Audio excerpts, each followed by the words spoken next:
Hello everyone, welcome to the Life of a Woman series. This is Bhavani here. How are you all? Hope you all are doing good. అందరిని పంపించేసిన తర్వాత ప్రశాంతంగా దేవుడికి పూజ చేసుకొని ఈరోజు afternoon వంట start చేసాం. ఈరోజు వంట ఆఫ్టర్నూన్ వచ్చేసి కాకరకాయ పులుసు. నా స్టైల్లో కాకరకాయ పులుసు ఎలా చేసుకోవాలో చూపిస్తాను, చూసేయండి. ఈ పులుసు చేదు ఉండదా అంటే చేదు, పులుపు, తీపి అన్నీ కలిపి ఉంటుంది. అప్పుడే కాకరకాయ పులుసు తినగలం.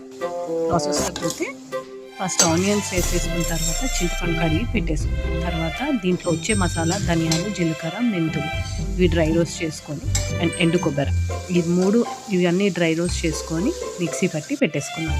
అండ్ కాకరకాయ మగ్గిందా ఒకసారి చూసుకొని కొంచెం ఉప్పు, కారం వేసి మళ్ళీ ఒకసారి కలిపి వాటర్ వేసేసి కొంచెం మగ్గనిచ్చినాం. అంతలోపు ఈ మిక్సీ పట్టేసుకుందాం. అండ్ దెన్ మసాలా మిక్స్ చేసుకుందాం. ఏదైతే చెప్పానో ధనియాలు, జీలకర్ర, మెంతులు, కొబ్బరి వేసిన మసాలా మిక్స్ చేసి ఒకసారి ఉప్పు టేస్ట్ చేసిన ఉప్పు సరిపోలేదన్నమాట. సో మళ్ళీ కొంచెం ఉప్పు వేసి మళ్ళీ టేస్ట్ చేస్తే సూపర్ అనిపించింది. 3 విజిల్స్ వచ్చే వరకు పెట్టేసి స్టవ్ ఆఫ్ చేసిన తర్వాత చింతపండు పులుసు తీసుకున్నాం.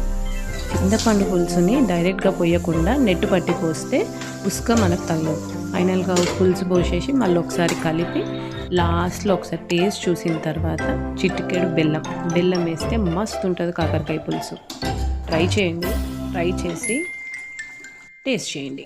డిష్ అవుట్ చేసేసిన. If you like this video please do follow for more. Thanks for watching.